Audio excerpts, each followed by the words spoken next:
it's just it's ifs and buts and maybes, isn't it? To quote the guy who was on Redman TV, I can't remember his name. I think it's James or something. But yeah, it's just if buts and maybes. Got to butcher in that. He did go for the move down the inside of George at that point. Looked how the move's done, but an amazing switchback from Russell. He's squeezing down the inside of turn 2. That was just go around it. That was amazing. The fact that the drop off from this season to last season, though he's struggling with the car, and the car is a lot more suited to the show's style, a very sort of a pragmatic, sort of aggressive racing style rather than a smooth, a smooth operator style. That I had to make that joke.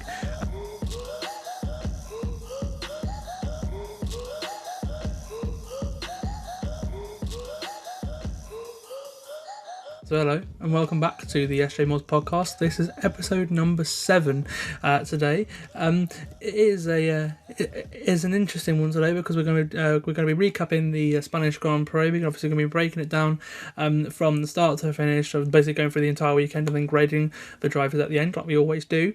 But no, just initial thoughts before I go through the weekend. I mean, that's probably one of the best Grand Prix of the season. Like it was good. It had like everything. Had jeopardy for the lead. It was just with the 3 stops, there was a load of jeopardy in general, and those sort of races are always the best ones in Formula 1 because you don't know what's going to happen, and it's going to be a good, entertaining race. And by the end of the thing, you're probably gonna be happy with the result because of how good it was. Like these races are great for Formula 1, and do you know what? It being at Spain as well, I think I had to put a tweet out about halfway through the Grand Prix. I think it was just after. It might have even been just before Leclerc retired. Spoiler alert if you've not watched this the Grand Prix yet. And then just before Leclerc retired, I think at that point I put a tweet out and it was like, oh, Spanish Grand Prix is good. How did that happen, or something like that? Because obviously normally in Spain it's very boring. Last year's race was all right. It was better than Portimao, for example. That race was horrible rubbish last year, and that's part of the reason probably why it was were not renewed from the calendar when other circuits like Qatar and Imola look like they're going to be part of the calendar for the future of Formula 1. But anyway, so the Spanish Grand Prix was really interesting. Probably one of the best races of the season. So without further ado, let's go and talk about it. So going into the race weekend, pretty much every single team but Haas had new updates to the car. Some packages were bigger than others, but the majority of the teams had a big package of things to add to the car because it was a European race and it's been a 2-week break, so there's been more time to work back home in the factories. So McLaren and Aston Martin were 2 teams that brought pretty big packages. So the McLaren had the biggest package of all with 10 new updates to the car, and then the Aston Martin, copycats again. Obviously, they copied the Mercedes when they were racing point. They had the pink Mercedes. Now they've got the green Red Bull because Aston Martin brought a totally new B car package to the to both cars, and they show a lot of similarities. This car shows a lot of similarities to the Red Bull, the current Red Bull, especially around the side pod area. It's literally almost identical. That's because their new technical director at Aston Martin, Dan Fallows, was the Red Bull head of aero before up until the start of the season. Or I think it was maybe around testing time he joined. So obviously, if they've been working on that car for a while, he would have had like a little bit of intel on what was going on. Now, obviously, it's illegal to A, use any of Red Bull's official plans, and B, you have anything of Red Bull intellectual property on there. So it'll be interesting to see if anything happens there. I think Red Bull are investigating into it.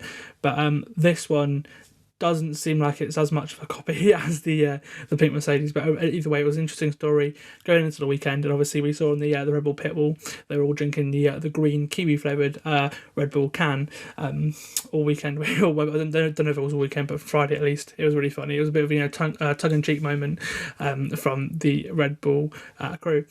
And I expect there's probably someone on the socials that asked them to do that, just because that's part of their job. But it was great. It was great either way. But yeah, so like I said, the FIA believe that they didn't cheat, but Red Bull may protest it. And I've just got here on my notes as well. Pink Mercedes all over again. And then Alfa Romeo, Ferrari, and Mercedes are among other teams with big packages. Mercedes going into the weekend believed that the package would have probably taken about 2 or 3 tenths off that the gap between them and Red Bull and Ferrari. And they also believe that they've solved the porpoising issues as well. The Mercedes looked to be in a pretty good spot going into the the rest of the season anyway. They were pretty competitive on the weekend, and then going into Friday. So obviously these were all announced on Thursday and even Wednesday. Some of the upgrades were announced, but so going into Friday. So Ferrari basically looked like the best package in FP1 and FP2. Leclerc and Sainz 1-2 and FP1 particularly.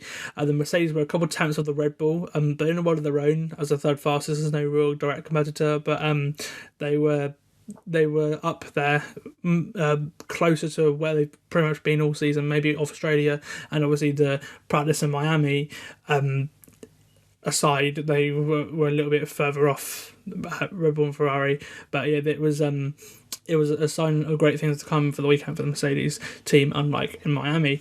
There were no crashes or no netball issues in practice, obviously, because one, they know the drivers and the teams know the track so well, and two, because obviously they've had a lot of testing time there this year already in Barcelona.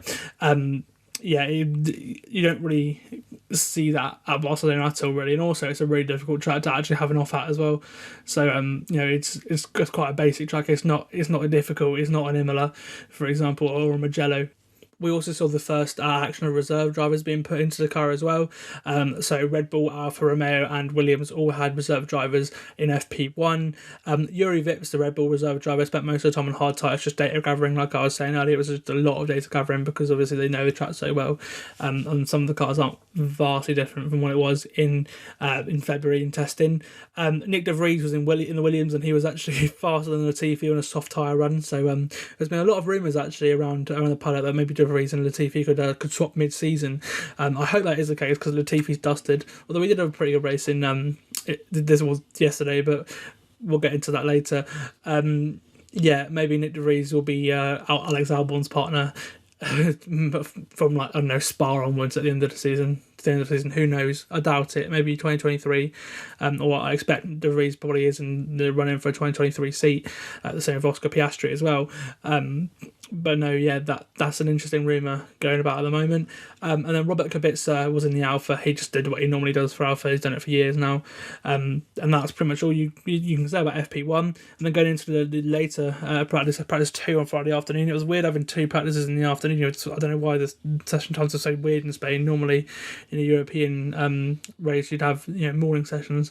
But so FP2, Valtteri Bottas had a problem early in the session. Something happened down the pit straight. He just said something's broken. So he just pulled to a side. And I think the Sky replay just showed like a horrible sound. I think they said maybe it was the gearbox. So that Valtteri Bottas was out for the session. The Aston Martins looked like the 4th fastest car on Friday.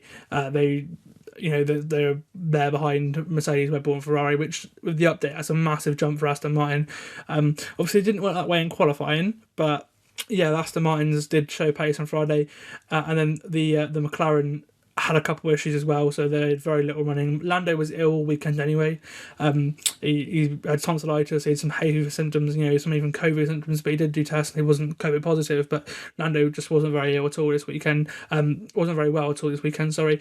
And he didn't get much running in FP2 either. Lando damaged the floor, only 6 laps, and Ricciardo didn't get any done even, sorry, actually. And what we saw as well, which is what we've seen a lot in the last couple of races, is that Red Bull had the better race pace over Ferrari, and Mercedes even had the better race pace than Ferrari as well. But Ferrari were very good over 1 lap, like it has been pretty much. There's a bit of a theme here going on. Okay, so Saturday morning, FP3. So Lando Norris and Carlos Sainz had a chassis change overnight. Sainz because there was actually a fuel leak overnight, and then Lando because of the issues yesterday, so they both changed. Mick Schumacher was out early in the session in FP3. The rear of the car caught on fire. I don't know if you saw this, if you're watching FP3 on Saturday morning or not, but yeah, the back of the car just caught on fire, and it was a brake issue, obviously. It was a monumental task to get ready for quali, but it should have been, if the mechanics are doing their jobs properly, they should have been ready for Q1. And then obviously as well, providing there was no lasting damage. Lewis Hamilton had a DRS problem. It wouldn't open. The team just said box will sort this out, and it sort of got sorted out. Another team had a DRS problem, which we'll go into in a minute. That was a very interesting storyline of the weekend.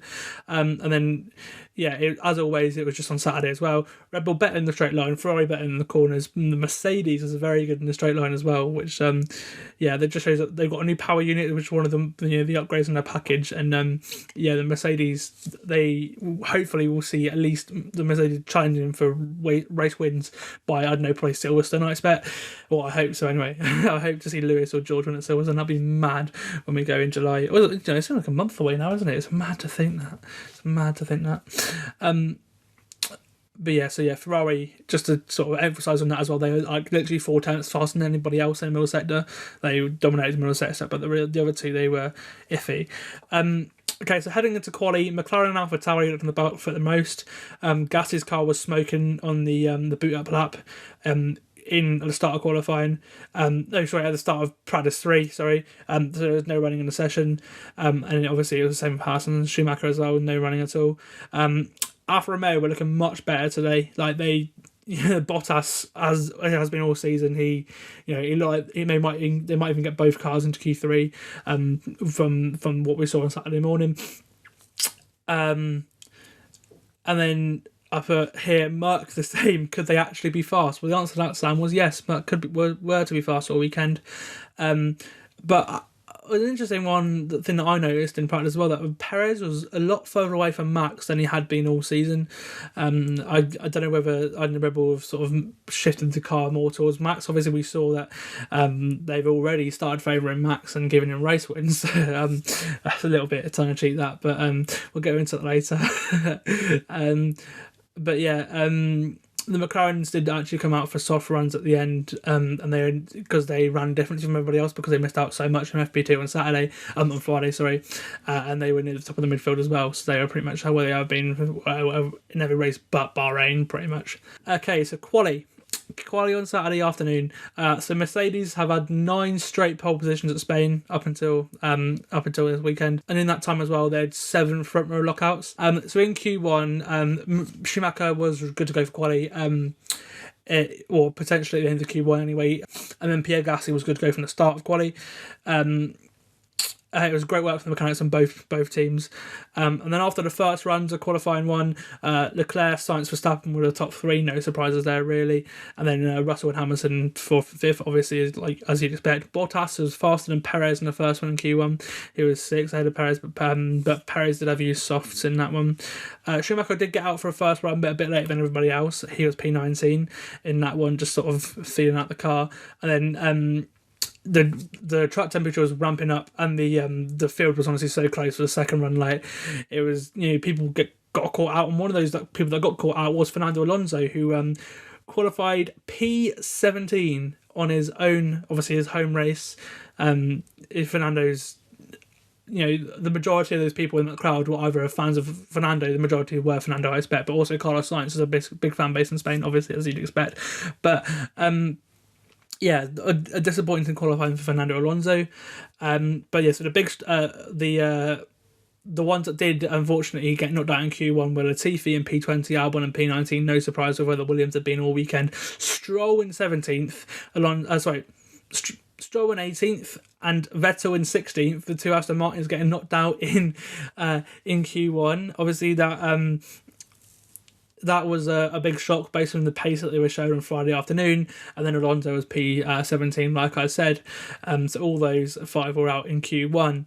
But the reason why Alonso got knocked out as well, just to clarify, because it wasn't on pure pace. The Alpine was pretty quick all weekend, but it was because he didn't actually get to set a final lap time. He got caught out by, I think, caught in a lot of traffic towards the end. I think Lando was in his way, somebody else was in his way as well, and so Fernando didn't get to set a final lap, unfortunately, so you get caught out in that one.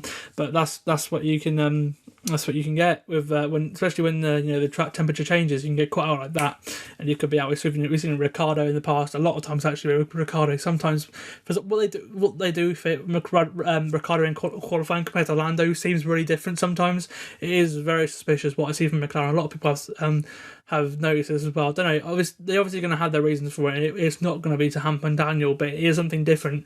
It is really weird. But yeah, just something I've noticed over the last couple. I guess the last year or so, I suppose. Okay, so into Q2 now. No one was out for the first 5 minutes or so. Basically, having 2 very quick runs. So you run in and then gear up for the second run very quickly. So basically, it was a it was a 10-minute qualifying session rather than a 15-minute qualifying session in Q2. It was an awesome lap from George Russell, actually, that put him P1 after the first run. A lot of them were on used tyres, just to clarify as well. It wasn't on pure pace, the Mercedes P1, but so Russell was top after the provisional run, Hamilton P2, Perez P3, Leclerc, Bottas top 5, Verstappen 6th, and Sainz was 7th.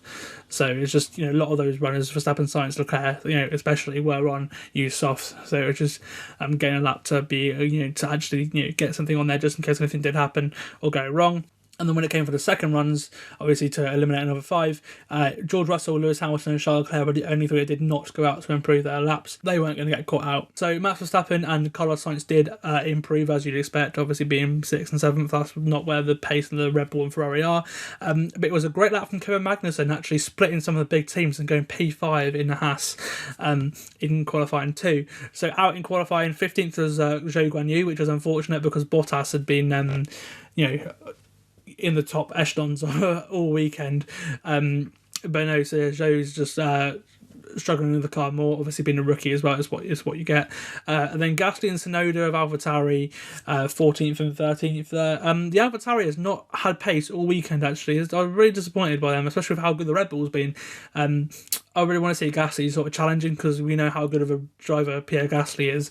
I want to see him fighting with like McLaren and stuff. But yeah, the AlphaTauri has been basically absent. Especially this weekend as well. It was probably the 7th, 8th fastest car, unfortunately, for the AlphaTauri team in Faenza. Esteban Ocon 12th Ocon was 12th in the Alpine, and then Lando Norris did qualify 11th. Well, he didn't, but he it was 7th on pure pace, but he had the time deleted. He had lap time deleted for basically controversially doing. For controversially exceeding track limits, but like it was like a millimeter. Like, so I don't. Maybe a different race director. Maybe if it was Niels Vittich rather than Roberto Freitas like it was this weekend, maybe he would have seen it differently. But yeah, it was very close call on Lando, unfortunately, but he did get knocked out in Q2 because of that. So his first one was only good for 11th, which means that Mick Schumacher got elevated into 10th, and it was his first ever Q3 appearance as well. So that was it. So Zhou, Gasly, Tsunoda, Ocon and Norris were eliminated from Q2, meaning that in Q3 both Haas cars were in the top 10 for the first time since Brazil 2018.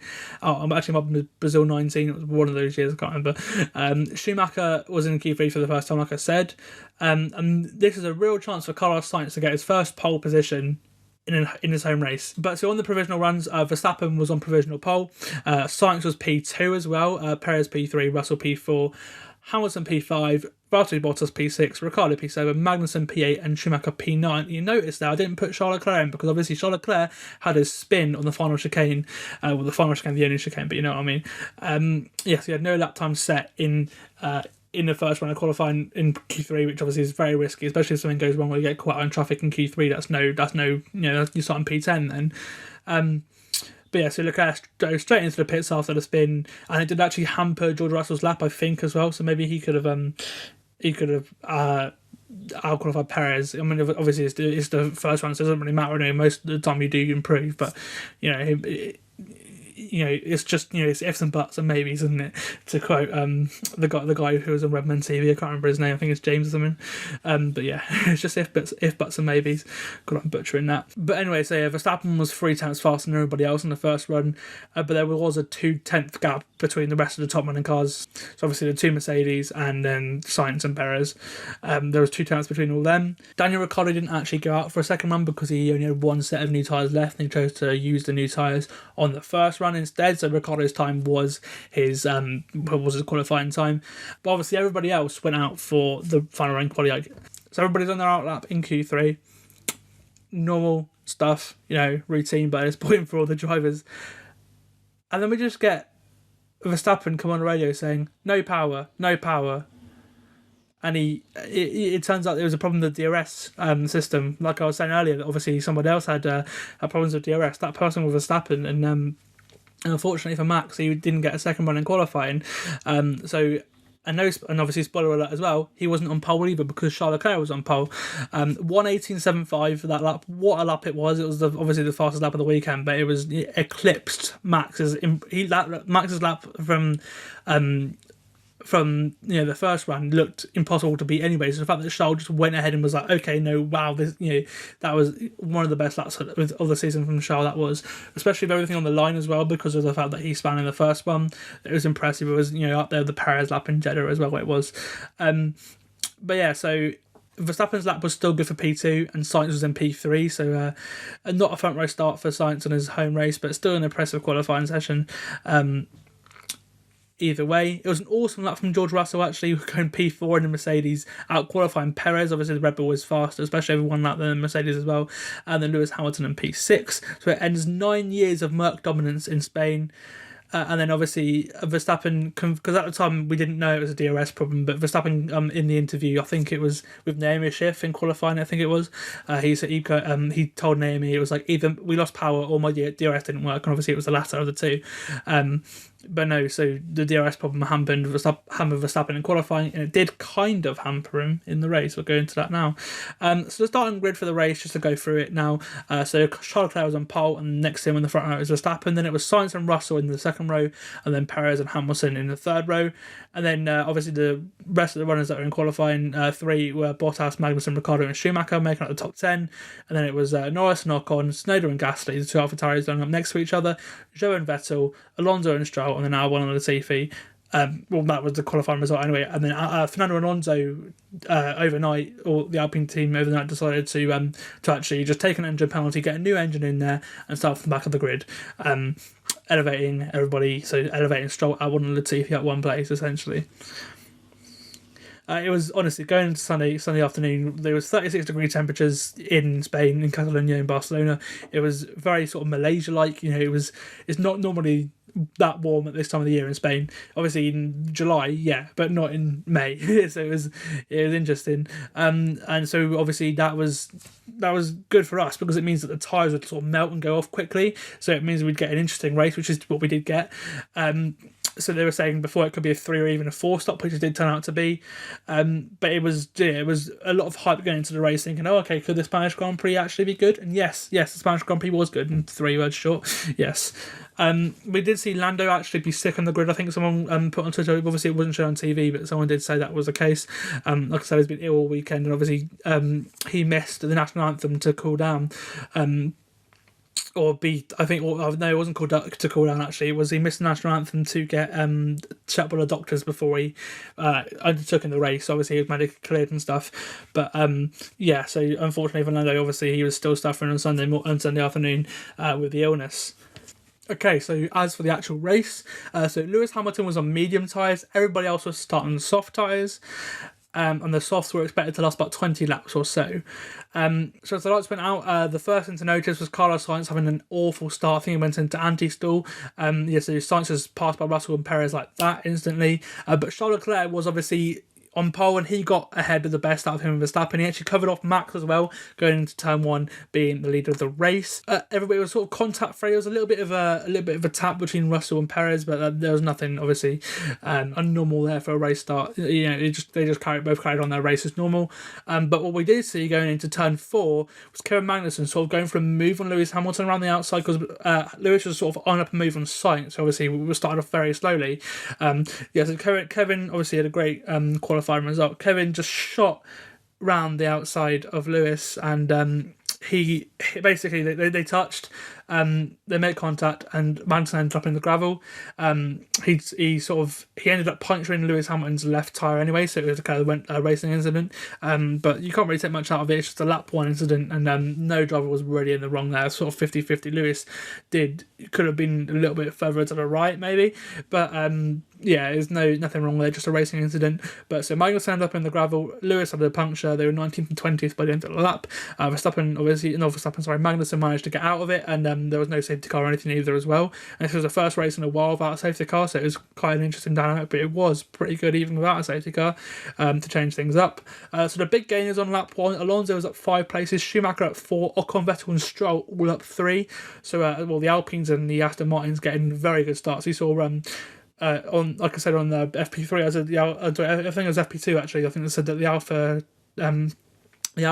Martins and the Alpines were looking really good that day anyway, so the two of them proving that, essentially. And then we've got the first non-first lap overtake.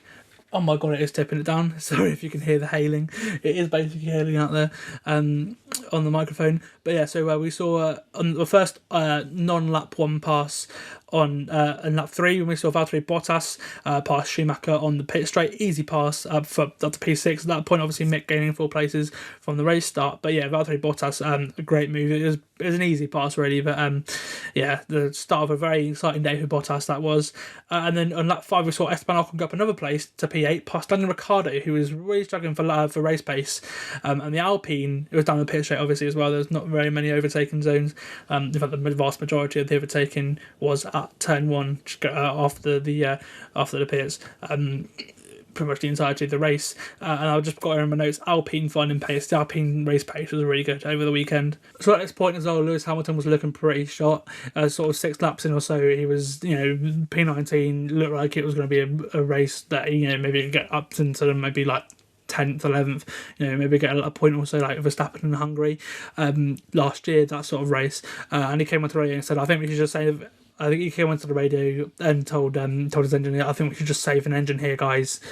Just reliability thinking, I don't think we're going to get anywhere, sort of seeming quite down. And then I think it was, and then Bono came onto the radio and was like, oh, okay, we can still get P8, don't worry, Lewis, we can still do well in this Grand Prix. And then Lewis, from then on, seemed like something just clicked with him. It was like, okay, no, I'm gonna have a massive day here. And then, yeah, obviously it's mad to see the sort of switch as well. It's sort of Lewis seemed very dejected, and then throughout the race it was like, he was driving phenomenally. Literally, from that point onwards, it was like, whoa, hang on a minute. That is, that just shows how great Lewis Hamilton is as a driver, and that's why he's won 7 more championships as well. And then a lap later, sorry, going back to Ocon as well, obviously in lap 5 we got past Ricciardo, who's struggling with pace all race. I don't know what went on there, to be honest with you. So Ocon got past Schumacher a lap later, so Schumacher dropping down the field. The Haas not running great race pace wise. I guess they are more, it's like the Ferrari, they're better after one lap. Obviously those cars are very similar in the first place anyway. But yeah, so Ocon got past Schumacher P7, so a brilliant start from Ocon. He's up 5 places now on the first 5-6 laps. It was awesome race from the Frenchman, and he's had a great season actually. It's a great start to the season anyway. He had obviously a great start last year, but to be 26 points ahead of Fernando at the end of this race is mental. Thinking obviously, I know Fernando's had a lot of bad luck, but that's a lot. Ocon's one of the best drivers this season so far, at least at least statistically wise. So I can't speak today, God. At least statistically wise, Ocon's had a really great season. And then, speaking of Alpines as well, we had Fernando Alonso trying to get past Vettel, obviously 2 former world champions, they won multiple world championships between them as well, 6 between the two of them, between Alonso and Vettel. We had a great little battle for a lap or so, great racing between turns 3 and 6. On lap 6, literally the two of them go side by side, but by lap 7, the Aston Martin of Alonso was faster than Vettel when he got ahead at turn 1. And then also on lap 7, where we saw the first sort of interesting thing to happen to the front-running cars, Carlos Sainz in the gravel.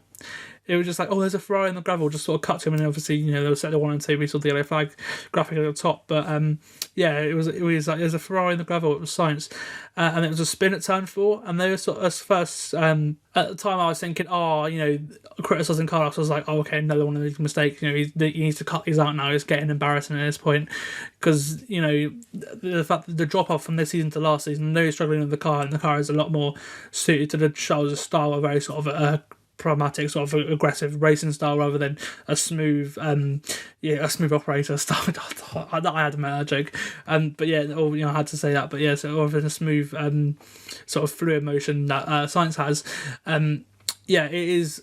I'm starting to worry with Carlos at this point. It is. He's been very unlucky as well. I mean, a lot of drivers have Alonso, Ricciardo, to Mick Schumacher obviously as well to come. Off the top of my head, but yeah. So I was thinking that, but then it actually wasn't really his fault because it was caught out by a tailwind at turn 4, and it was it was pretty strong at the start of the race anyway. As we found out later. On lap 8, Sergio Perez was tracking down George Russell for P3. Obviously, we saw in practice that the Red Bull had the best race pace out of anyone on the long runs anyway. Well, obviously on the long, you know what I mean. We saw the Red Bull had the best long run pace out of anyone on Friday and Saturday, so there was no surprises there that the Red Bull Perez was after Russell. It was very close by the start of lap 9 because he had DRS and I pit straight. But George Russell remains ahead. It was a great defence from Russell, and it was the first of getting his elbows out, and it was the first of a lot of quite a few nice little cheeky defensive moves from Russell as the first of a couple of them. Then we saw on lap 9 as well, a couple of laps later, 2 laps later from the Sainz incident, we saw Verstappen make the exact same mistake. Well, it's not really a mistake, but getting caught out by the tailwind at the exit of turn 4. It was more of a slide rather than a spin. It was his car rotated, and Max just sort of slid into the gravel gracefully, but that tailwind was very strong. And then so Sainz went down to 11th, by the way, from 5th, and then Verstappen came up behind Perez and Russell in 4th. So Verstappen lost 2 places, Sainz was in 6th places, unfortunately. But that was unfortunate for the two of them. They got caught out in that tailwind in turn 4. On lap 10, obviously we've seen Daniel Ricciardo getting passed by a couple of drivers at this point, and then Lando Norris got past him as well. Did McLaren switch him? I don't expect so. I expect Lando was just probably obviously we would have said Daniel, let Lando pass because he's probably faster than you. But Ricciardo just didn't have the pace of the car all weekend. It was not all weekend actually. In practice and qualifying, it was pretty close to Lando, but his race pace on Sunday was just dreadful, especially when Lando is ill as well. You'd expect to be an even shorter gap between them, perhaps. But no, I don't know what happened with Daniel on Sunday. And so they just, I guess McLaren swapped them around, letting Lando go ahead on lap 10. And then also on lap 10 as well, we saw Verstappen very much close up to the Perez on the back of him, and both of them were getting held up by George Russell at this point. It was very sort of Fernando Alonso Hungary-esque defending from George. It was awesome. So the soft tyres actually lasted until only lap 11, so 9 laps shorter than the expected lifespan of them.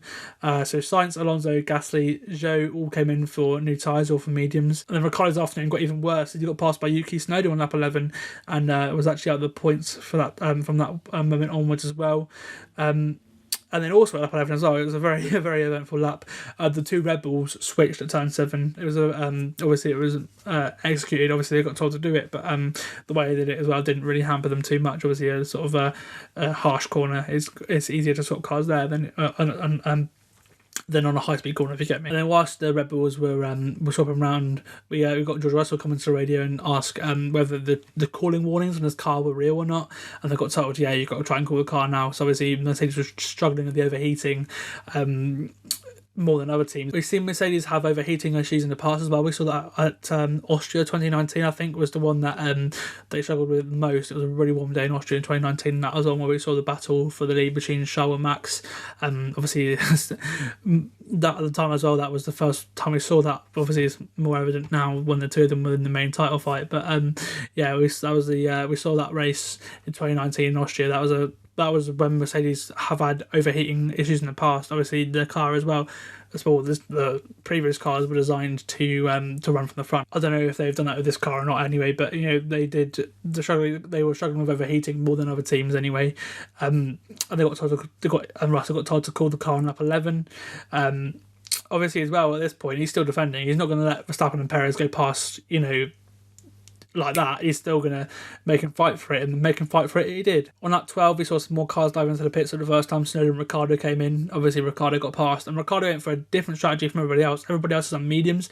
Ricciardo went for soft, so he went soft. So different strategies from there. It didn't really pan out for him, unfortunately, but it was worth a try. So on lap 13, we saw the start of the return of Verstappen's DRS problem.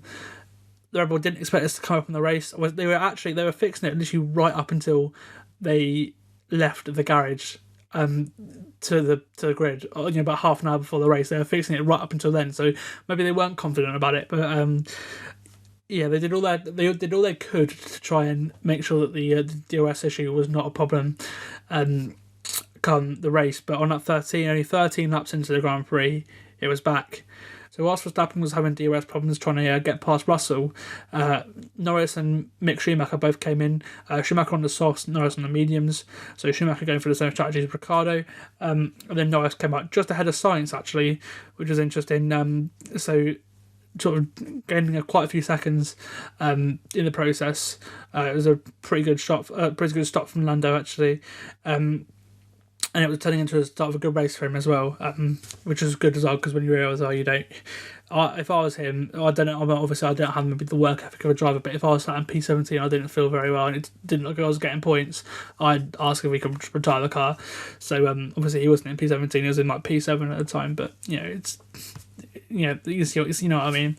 But yeah, so it was turning into a good race for Lando, and then Verstappen still having the DRS problem, not being able to get into Russell, get past Russell, sorry. So they both came into pits for mediums of lap 14. I don't know if it was just like, oh, Max, do whatever George does, that kind of thing, but they both came just about pits for mediums, and Russell actually got away better, so the gap actually sort of increased to just over a second, rather than within a couple of tenths at that point as well, which was interesting. And this just shows as well that we still need DRS for overtaking, because the Red Bull was way faster than Mercedes, but he just couldn't get past George without the DRS. So that's just a lesson saying don't take away DRS. Even though we've got these new regs, the DRS still really do need it. So Russell got away better. A couple of seconds gap, not a couple of seconds, but just over about a second and a half gap. So you gained about a second or so in the pit lane, and then Sainz got Norris back on the pit straight. Obviously, the Ferrari being a much faster car than the McLaren, it was going to get past him eventually. And so that was P9, which is about a net P7 at the time as well. Like I was saying, I think Lando was in a P7 at the time. And then one thing that came out about a lap later after the Russell and Verstappen came out of the pits was that GP told Max that the DRS worked on the in-lap, obviously into the pits, but didn't work out, but obviously would stop working again. So that's very interesting. But obviously we still don't know what the problem was with the DRS, so we can't really say too much else on that. On lap 15, Bottas came for mediums, running in at P5, and then that was a P6, obviously with Vettel, who was yet to pit ahead of him. And then Bottas got past Vettel a lap later on lap 16, going up into P5 anyway. So on lap 16, we saw Verstappen close the gap to what it was to George literally straight away within 2 laps. It was a couple of times again, but the DRS just still didn't work to get past him. It opened on the straight but slammed shut very quickly, so it was fluttering, like I said earlier. It was just same issues, and it was like that for a couple of laps, and Max really couldn't get past George. George was getting his elbows out again on lap 17 at turn 1, obviously the only overtaking spot in Spain. And he remained ahead of Max at that time as well. Obviously, no DRS for Max still on lap 17, but he was so much quicker than him. You could tell it. It was quite a painful watch. Actually, just seeing it was funny because whenever anything goes wrong in F1, it's really funny. But it was just, I was like, Max, can you please just get past him? It was great entertainment, but it was just, at some point the DRS did get quite annoying, and Max did get quite a little bit annoying as well. The way he was just like, oh my god, I can't even. He was panicking and packing and getting a bit. He was getting a bit hot-headed on the radio as well. Sometimes he does that. Obviously, with his personality and the way he drives as well. Having sort of. There's nothing wrong with that, but sometimes he does. Martin Brundle pointed it out as well. Actually, sometimes he does get a little bit too aggressive, and sometimes when he drives mad, he doesn't do his best driving. Sometimes incidents are caused, and that's part of. I'm not slating that. That's part of Max's personality. He's one of the best drivers, probably the best driver in Formula One at the moment. But yeah, Russell's lucky there wasn't an incident or anything like that either. But yeah, so Max was just sort of getting a little bit heated at the MotoGP at this point, but obviously there was nothing he could do, there was nothing Max could do either really about it at the same time. It was just one of those things, unfortunately. But if they didn't swap the two around, probably Perez would have won the race convincingly as well, because Max wouldn't have been able to get past George, but it would have been such a different story when you think about it. You're just like, oh okay, hang on a minute, what? But anyway, speaking of Perez, on lap 18 he came into the pits, went down to P4 for the mediums. And then Ocon and Sainz both got past Vettel, who obviously is still yet to pit on the softs, dropping down the field a bit. He was P8 then. Verstappen actually almost had another moment as well. This time it was at turn 8. He got onto the curb, obviously the one up the hill. He got onto the curb at turn 8, and when the 7, 8, and then 9 is the fast right-hander going into the straight. Going into turn 8, he got on the curve, on the left-hand side of it, and honestly, it was lucky he didn't have like a spin and go out the race. It was a great save from Max. Obviously, he's got that sort of ability to manage that better than others as well. That's one of his biggest strengths. So that was a great save from Max anyway on lap 18. And then on lap 19, Russell was doing the same thing again, being Mr. Elbows, Mr. Aggressive defending, just not letting Max pass at turn 1. Although he did go wide on the exit, and Max was closer through 3 and 4, but there was no cigar, unfortunately, for Max on lap 19. There's a bit of a funny moment on lap 20 when Russell was told by his engineer that Perez is on a one stop. He was like, blimey. I was like, the fact that Red Bull even tried a one stop with, the fact that the soft tyres only lasted 11 laps, 9 laps, less than they should have done. They should have known it was a 3 stop at that point, and they kind of did screw over Perez. I'm sorry, but Checo, I'm gonna go into it later, I bet. But man, it's unfortunate for Perez, isn't it? Really. So on lap 21, Red Bull think they have a little bit of a solution to DRS. So Max was told that he has the DRS working now, and he was also told as well to be careful of Russell moving in the braking zones, which is what he was doing for the last 5, 6, 7 laps or so. In every single time at turn 1. But as you know, it turned out that the DRS didn't work fully, so it was another lap of back and forth saying the DRS works, no it doesn't, all that kind of stuff again. Obviously I've not mentioned Leclerc since the first lap, and that's because he just shot off into the distance. He was 40 seconds ahead of Verstappen and Russell, and then by the time he came into the pits he was 23 seconds ahead of the two of them as well, so it was a massive gap. So Lewis came in a lap later on lap 23 in for the mediums, just going down from P15 to P19. So Lewis had made a couple places up, but not anything special at this half of the race anyway. Lap 24, Max's DRS is working on the pit straight again, so they sort of fixed that. He was at this point they were talking about the press of the button, and Max was pressing like 50-60 times just trying to get it work. Obviously a bit frustrated at this point, but he got it to work a little bit on that 24 in the pit straight. He did go for the move down the inside of George at that point. Looked how the move done, but an amazing switchback from Russell, squeezing down the inside of turn 2. That would just go around it. That was amazing car positioning from George, that thinking, just being a step ahead of Max, wheel-to-wheel battle all the way up to turn 5, basically, the downhill braking zone. That was a great little battle between the two of them. That's probably the best they got racing-wise anyway. But that move back, the switch back from George to sort of remain ahead by the time turn 2, and then obviously turn 3 came around the right hand of turn 3. By the time that came around, it was like, whoa, this is a good move from George. But to be fair, Max, the two of them put on a show. It was great. It was as annoying it was with the whole DRS situation. It was great at that point in the race. It's probably one of the biggest talking points of the race actually. So on lap 25. Max's DRS was fluttering again. It was same old. He was open mid straight and then we'll just go down again and then open straight again, like it was a couple of laps earlier as well. It's so weird. I don't maybe they're on top of it now, but certainly post race didn't know what the issue was, like straight after the race anyway. So it would be interesting to see what we hear when we arrive in Monaco on Friday. Just on the what we hear then, it'd be interesting to see what they say, because I bet Sky will probably ask Christian Horner about it or somebody in the team. So on to lap 26 now. Almost halfway through the race, about 6 or 7 laps away from half race distance. So Checo, obviously, he pitted a couple laps earlier, and he was now right on the back of Verstappen and Russell, who obviously were, especially if you Checo and you're in clear air, you can get up to the back of them pretty easily. And he was quick on the radio asking to get past. But Red Bull obviously wanted him on a one stop, obviously not putting too much pressure on the tyres either. So they were like, no, you can't go past, you're on a different strategy, you're not racing Max, etc. Which at that time it kind of was, like you could easily switch that to a 3 stop or 2 stop. Like the other, I guess everybody was going for a 2 stop. Obviously it turned into a 3 stop eventually, but it's just weird from Red Bull, man. Like, oh yeah, like surely 4 laps difference, it's just Checo could have won. It just annoyed the hell out of me. Like literally, Checo had Sergio Perez, obviously Checo. He's had a great season so far, at least in terms like race wise, and he's been close to Max pretty much the whole way through. He's had a pole position in Jeddah. He's had he's only like 10 points adrift from Max at this point in the championship. I think he was before the race. Like, both of them are in the championship fight. You know, okay, if Max didn't win, I think he'd be level in points with Charles if he didn't win the race, or maybe I think maybe 2 points behind Charles. And then, you know, it would be very similar if he didn't win the race. Obviously, he did win the race, so he's 6 points to go to the championship now, or 4 points. I think it is something like that. I think it's 4 points to go to the championship now. So, but you know, you would have had Max. In fact, Checo would be closer to Max if that was the case, and the two of them would be closer to Charles. If it annoys me. It's just like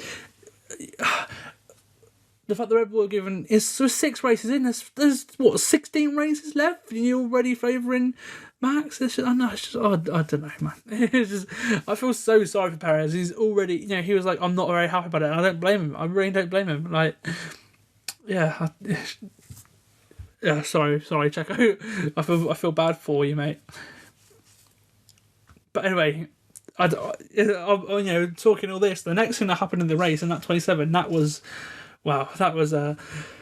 really unfortunate, actually, if you're a Ferrari fan, because obviously Charles Leclerc came onto radio and was like, no, losing power. And obviously that meant that Charles Leclerc was out of the race. They couldn't do anything about it. It was one of those sort of like fail one, where they can just fix it or anything like Red Bull had in the past. It was, the just shut out. Like, I think maybe it was overheating, I don't know. But anyway, so Charles Leclerc unfortunately was out of the race. Ferrari were dominating. They were dominating. They were 25 seconds or so out the race, maybe even 30 at this point, because George was still holding up Max. It's good because it makes the championship interesting. Obviously, now we have a proper championship fight. When a couple of races ago, you told me in Australia that Verstappen will be leading the championship. I thought you were joking. Three races later, if you told me that Verstappen by Spain would be leading the championship, nah, you're kidding. But it's just the way it's worked out over the past couple of races. It's just, fair enough. Like Imola, obviously Miami happened as well. It's just, yeah. It's interesting. Like, Max clawed it back. Obviously, the DNF does help, but every race that Verstappen has finished this season, he's won. That just shows that he is driving on a different level to everybody this season. And he probably will at this point. I put money on him win the championship at this point, even though the Ferrari, I have a different package, and I think Ferrari has spent less in development than Red Bull have either, as well. So that might come into effect at the end of the season anyway, because obviously the cost cap and everything. But right now, I'd probably say Red Bull, Verstappen is the driver championship favourite. It'd be close in the constructors if Carlos can get his act together anyway, which I think he will be able to. But right now, I'd probably say that the championship favourites are Red Bull, and both of them at the moment. It actually changing my mind now. I think, potentially Max is on another level to everybody. And yeah, he's mad. He's such a good driver, man. He's such a good driver, and that's just facts. Pure talent wise, anyway, he's the best driver on the grid, especially form wise as well. Verstappen, yeah, mad. But anyway, so Charles Leclerc was unfortunately out of the race, which means that George Russell was elevated to the race lead. And then whilst this was all going on as well, Pierre Gasly actually tapped Lance Stroll. He was going for a move at turn 1, and Stroll went down 3 places, obviously a bit of damage as well, and then Gasly got a 5-second penalty for that as well, so both their races were ruined at that point, which is unfortunate for the two of them. Okay, so on lap 28, Verstappen still couldn't get past George Russell, obviously for the lead now this was, and I got here, Verstappen still couldn't get past the turn 1, Perez favourite for the win, surely at this point, Checo's on the back of them, surely he's got, but just enough of it now.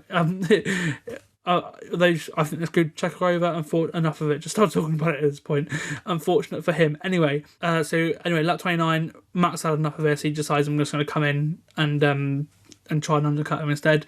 He went for the softs, so he's gone soft, medium, soft. Obviously, it's the second stop. A lot of people have come in for second stops, but with everything going on, it's so hard to track. So, I just gave up and pit stops at the end. It's not many, unless it was like a major change of position or a slow stop, I'm not going to cover it, because it was just, my notebook would be like 5 more pages longer than it has been. It would have been. It's simple. I mean, I watched the race twice, just to make sure I didn't miss anything important. Like, it's so hard to not miss anything. I mean, Sky miss it. The race director, as in like the TV race director, misses things as well. You can't fit everything in. So it's just the way it is, unfortunately. But so anyway, Verstappen tried to undercut Russell going onto softs for a second stop, and then obviously at this point, because Max is out of the way, Perez is going to get Russell within a couple of laps, and he did. Hamilton, by the way, Lewis Hamilton finding a lot of pace on the medium tyre at this point. He's going very well, fastest lap on that 29, moving up the field very well. And then lap 30, so a lap later, Perez was in DRS range. And then lap 31, Checo got the move done on George. George couldn't fight back, basically. It was Checo, he tried to fight back in turn 2 and 3, but Checo was... it was his move. It was done round the outside of turn 1 for P1. Checo Perez was the race leader at this point. So just after Perez took the lead of the race, we saw another Ferrari power unit lose power. Zhou Guanyu was the unfortunate driver in the Alfa Romeo. The Ferrari powered Alfa Romeo, obviously. So Zhou was up the race. Unfortunately, he lost power like Leclerc, very similar, literally the exact same issue. And I think it overheated. I'm not entirely sure, but obviously we saw Mercedes have similar issues in the power unit towards the end of the race as well.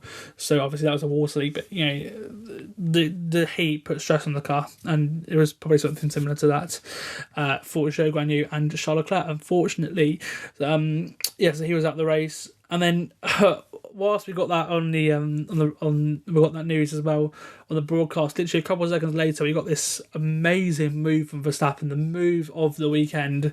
I know I said that a lot, but this one was actually the move of the weekend. I was not said it today, but I said it a lot in other podcasts. I do have a tendency when I edit it, I'm like, oh, why do you keep saying that? But anyway, so Verstappen made the move of the weekend past Valtteri Bottas, going up the hill to turn 12. He literally just snuck round the outside of Bottas, and that put Max up to P3. Obviously Bottas running P3 because he hadn't stopped yet. But yeah, so a bit of action for Alfa Romeo there, getting all the sponsors in. Unfortunately, unfortunately for both of them, one losing position and the other one retiring, but screen time for the Alphas there. And then Carlos Sainz came in for the second time as well, down to P7 at the time, running a net P5 on lap 31. And then we've got another graphic as Sainz was coming in as well, saying that Verstappen will be in striking distance to George Russell in 4 laps. And obviously, would he be able to get past him? That was still to be said. So whilst Verstappen was chasing down Russell, Lando Norris came in for a second time as well. It was a slow stop though. He lost about 3 or 4 seconds.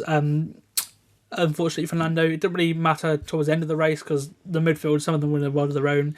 Like, I think Ricciardo and Schumacher were like 10 seconds off each other in 11th and 12th at one point. Like, there wasn't. Well, actually, to be fair, that's probably a good thing because there weren't tons of DRS trains that we saw in other tracks this season in the midfield, because obviously they're so close together, and that was at least fun. It was. I think I preferred this to Miami. In my honest opinion. But anyway, so it didn't hamper him too much, but he did have a slow stop, and then stop, and then Alonso got past Yuki Tsunoda for P9, I think it was at the time, on the straight as well on lap 34. Lap 35, Valtteri Bottas came in for the second time, obviously, because he just got passed by Verstappen. He came out just ahead of Sainz as well, so Bottas remained in a net P4, but Carlos Sainz was tracking him down. Obviously, the Ferrari, the faster car than the Alfa, and because Sainz, Norris, and Bottas had all come in, Esteban Ocon was sat there in P4, but obviously he'd only stopped once. So at this point, the best of the rest behind the top three, obviously because the Leclerc retired, top 3 of Perez, Russell, and Verstappen. The best of the rest, sort of lapping wise, and was sort of gaining momentum for the end of the race, were Lewis and Carlos Sainz at the time. So Sainz probably going to get Bottas, but he came out just behind him. Bottas in a net P4 at the moment. Lewis was up into P7. So then Ocon came in, he went down to 7th, promoting Lewis up to 6th. Obviously Lewis was yet to stop for the third time though. Because obviously he did Lewis, but essentially went for a 2-stop actually with strategy in the end. But because obviously he stopped first lap, he had an amazing stint on the medium tyres, basically covering 2 stints, and that was essentially what got Lewis where he did in the race. This was when we already started to see, Lewis could, get like top 5 position here. This was the point then, around lap 36 or so. Anyway, lap 37, Verstappen was on the back of George Russell again. He's not racing Verstappen.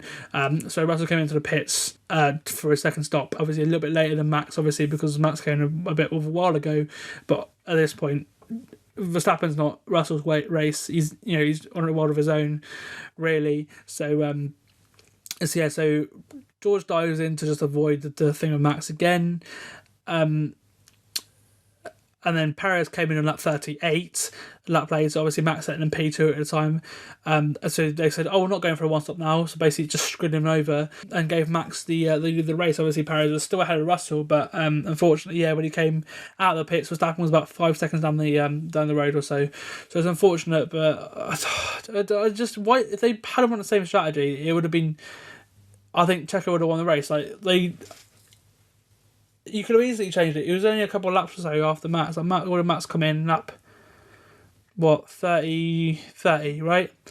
29. So it's 9 laps or so difference. I don't know. It's just sometimes Red Bull just frustrate me sometimes in what they do. But anyway, that was lap 38 for you. So Verstappen took the lead of the race and he remained the leader of the race the whole of it. Obviously, we're past half race distance now. On lap 39, we saw Sainz sort of just catching Valtteri, obviously, because we mentioned that could happen a couple laps later. Earlier, we said that Carlos probably will catch Valtteri at some point, because you'd expect him to, because of how fast the Ferrari is compared to the Alfa.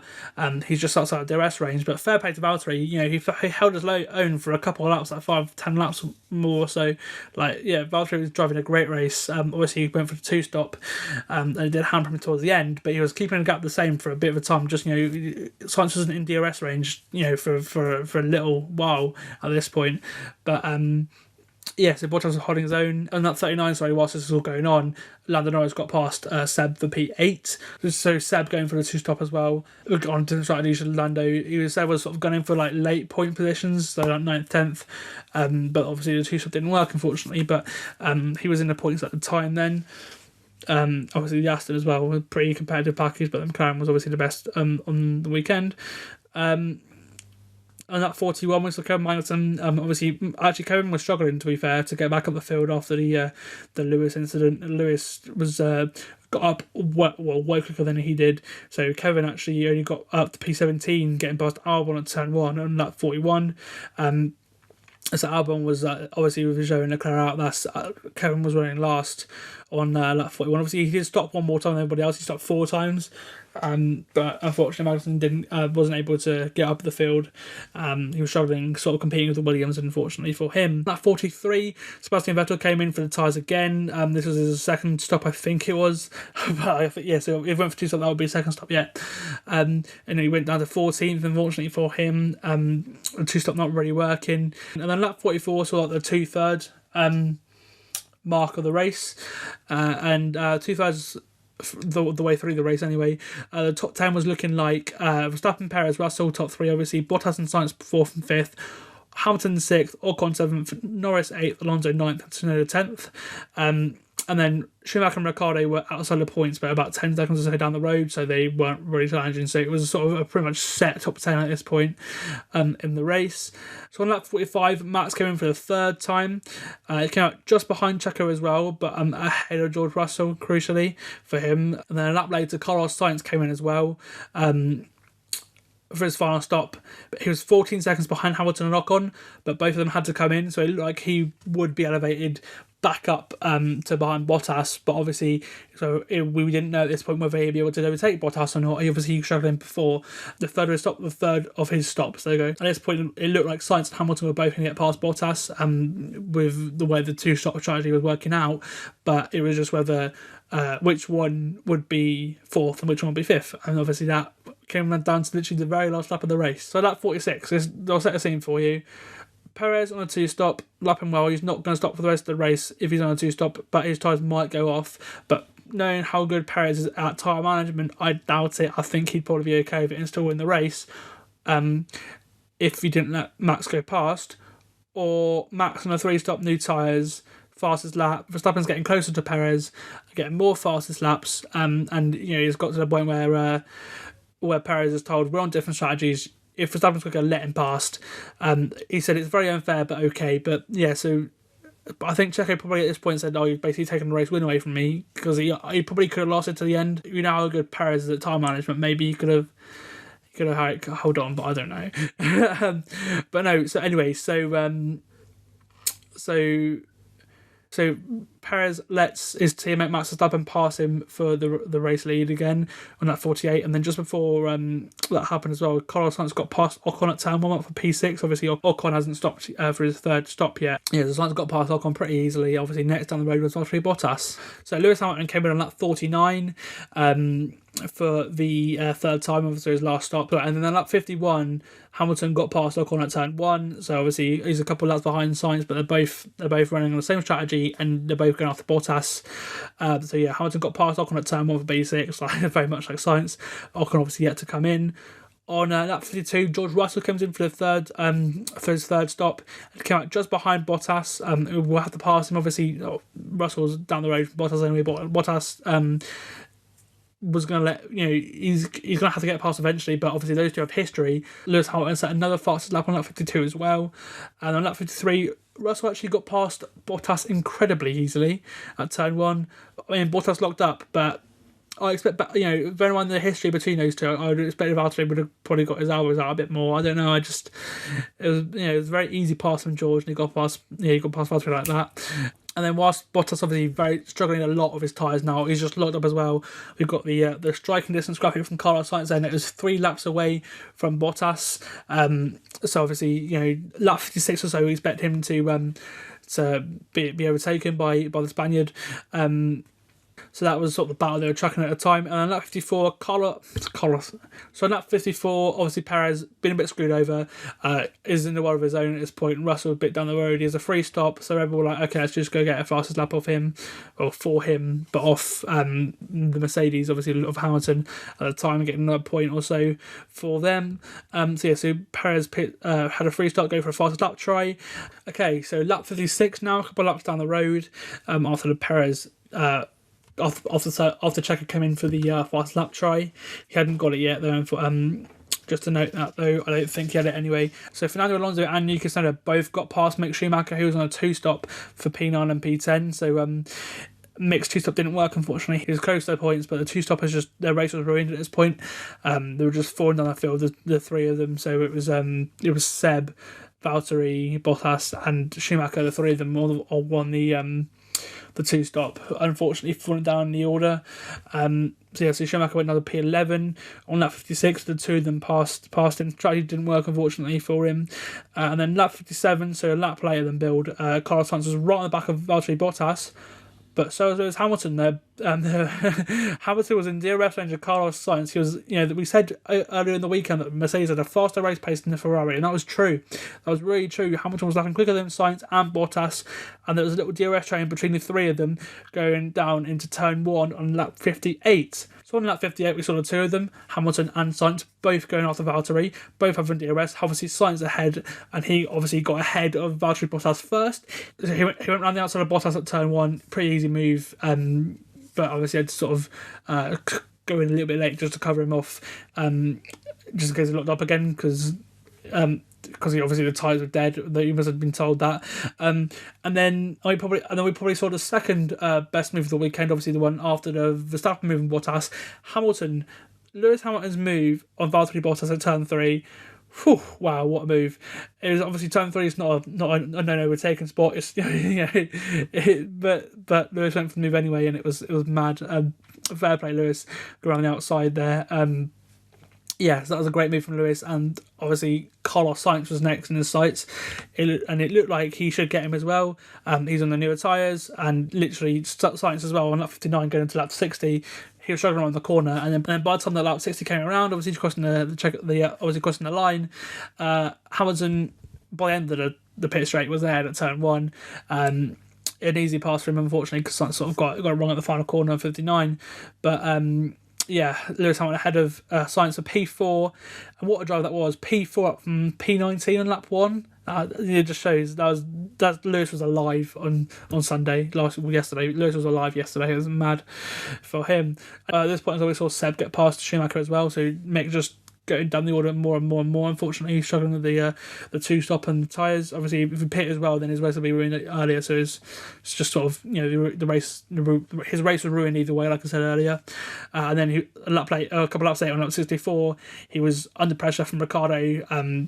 for P12, whilst his teammate, Kevin Magnussen, got overtaken by Nicky Latifi, who was actually having a pretty good race, Nicky Latifi, for P16.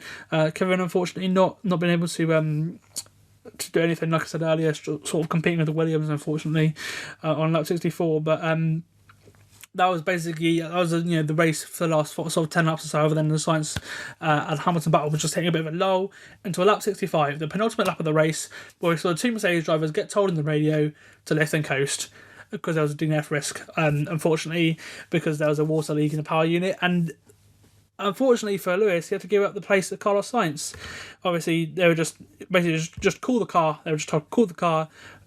It doesn't matter if you lose position. It's better than we're going to get points anyway. It's better than DNF risk, or it's better than sort of DNFing. So unfortunately for Lewis, he was overtaken by Sainz on a pit straight. It was an unfortunate end to a brilliant race for him, unfortunately, but the water leak on the power unit unfortunately stopped him from getting P4, and that was it for the rest of the race. Max Verstappen took the checker flag and took the lead of the championship, more importantly as well. Wow, what like I said earlier, if you would have told me that in Australia that Verstappen would be leading the championship, I would have bitten your hand off. I would have been like, what, like that's impossible. He's won every single race, sprint races included, like he started this year, and that is incredible. He's on the form of his life right now, Max. He looks like he might get a second world championship in the row, but based on current form, just putting it out there. But Max Verstappen was the winner of the Spanish Grand Prix, and like I said, he took the lead of the championship as well. Overall, my thoughts on the Spanish Grand Prix: it was alright. It was probably one of the best we've had in a while. It was better than Miami. It was better than Australia. It was better than Imola as well, I think, as well. It wasn't as good as Jeddah and Bahrain, in my opinion, but it was still a pretty good race. And a 3-stop's always nice as well. Obviously, the heat was a major factor in that. But overall, the Spanish Grand Prix, oh my god, my microphone just hit it. Overall, if I was to give the Spanish Grand Prix a grade, it'd probably be a B, to be fair. So that's it for the race. Max Verstappen won the race. It was Checo Perez in P2 and George Russell making up the podium in P3. Carlos Sainz P4, Lewis Hamilton 5th, Bottas 6th, Ocon 7th, Norris 8th, Alonso 9th, Tsunoda 10th, making up the points positions. Then Sebastian Vettel in P11. Actually, pretty good 2 stops from Seb. He was the obviously, rather than Valtteri, he was the two of them faring much better than Mick. Obviously, the two of them were experienced as well, which is the reason why. But Seb unfortunately was a miss out on the points. Ricciardo 12th. Unfortunately, came for him. He didn't have the pace. Unfortunately, he got passed by Norris earlier and Ocon and Schumacher. Just unfortunate for Ricciardo, really. And then Pierre Gasly 13th, Schumacher 14th, Stroll 15th, Latifi 16th, beating Kevin Magnussen and Albon in 18th. Unfortunately for Alex. And then Guan Yu Zhou and Charles Leclerc unfortunately did not finish the race. But so that's the Spanish Grand Prix broken down, as I always do. Now let's get into grading the drivers. Okay, so sorry WTF1, I've kind of sort of nicked your format here. Obviously it's just me doing it, and it's grades are, everyone does it, Edgestraw does it for the race, multiple journalists do it, but but anyway, grading the drivers. Okay, so Max Verstappen, I'll give him an A star. I think lights out all weekend. The wind, the tailwind turn 4 wasn't really his fault. It was quite Sainz as well. You just got to sort of give him the benefit of the doubt on that one. But if I stop an A star, Perez, I give him an A. I think it was great all weekend. Unfortunate not to win the race actually as well. And recovering as well from qualifying, which was pretty dodgy on his part as well. So I go Perez an A. Obviously being further away from Max than he has been all season.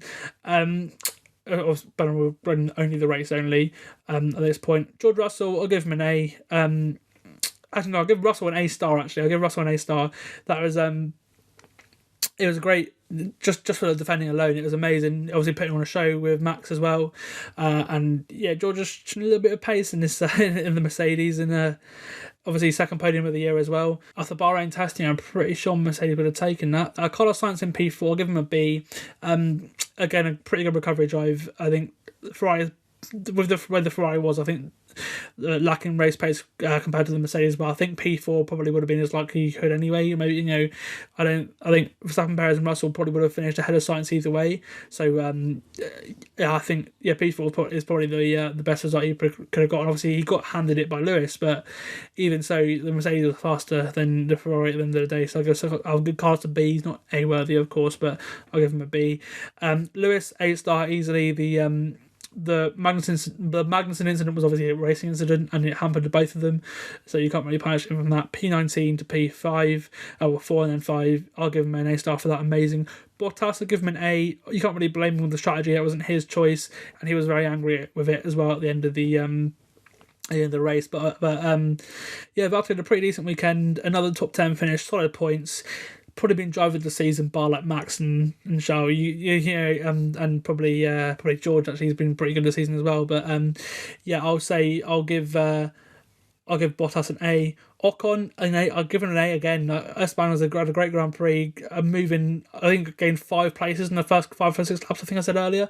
So that alone, Ocon, starting P12, P7. Out any trouble, 3-stop as well, not 2-stop. Give Ocon an A. Lando, I'll give Lando a B. Pretty good race for Lando overall the weekend, obviously with him being ill as well. I'm not taking that into account, but great race from Lando. Kind of 3 places from his good spot. I was the last car not to get lapped as well. It's not really that important, but it is. On the timesheets, obviously, it does show something. Fernando Alonso in P9, I'll give him an A, straight up from P20 to P9, 11 places gained. Great drive to put on in front of his home fans as well. I'll give Fernando Alonso an A. Yuki Tsunoda, P10 from getting knocked out in Q2. Probably give him an A. Yeah, I mean, obviously Joe and Leclerc did retire, but even so, there's still he did much better than his teammate Pierre Gasly did. To be in there in the right time, I think Tsunoda's quite good at that actually. As old Yuki's, young, but Yuki is really good at being there at the right time. We saw that in Abu Dhabi, for example. We saw that in Bahrain twice actually. We saw both times he's racing in Bahrain. Yuki Tsunoda, I'll give him a. I'll give Yuki a B. Seb, I'll give Seb a B as well. Actually, similar sort of race to Yuki, 11th. He was on a 2-stop as well. Made it work. Unfortunately, not to get the points for Seb, but I'll give him a B. Daniel Ricciardo, unfortunately, give him a C. Just not at it this when the race. He was unfortunately just not at it, getting passed by multiple cars at the start. Just, but he made a good start up as well, getting a couple of places on getting a couple of places. He just fell through the order, unfortunately, for Daniel, and I'll give him a C. The same, unfortunately, for Pierre Gasly as well. A similar sort of story to Ricciardo. Obviously, he did start P15, but I think for Pierre, I have kind of high expectations of him, better on how good he has been well. But unfortunately, just Yuki had a similar position. He got into the points for him, so I'll give Pierre a C. Mick, fortunately, give him a C as well. He lost quite a few positions. Obviously, he made them up in the start, but after that, he was just sort of falling through the field like Ricciardo was. And obviously, it's not really his fault because the Haas wasn't up to pace. But I'll give Mick a C. Stroll a C. Latifi A. I'll give Latifi a B actually as well. Latifi a pretty good race, beating Magnussen in the Haas, who I'll give a C. It's not really his fault with the Lewis thing, but he could have. You'd expect him to be probably up there as Stroll, and then I'll give Alex Albon a C, unfortunately, as well. I'm sorry for Alex, but it wasn't your race, unfortunately, and obviously the red hair mark didn't transpire this time.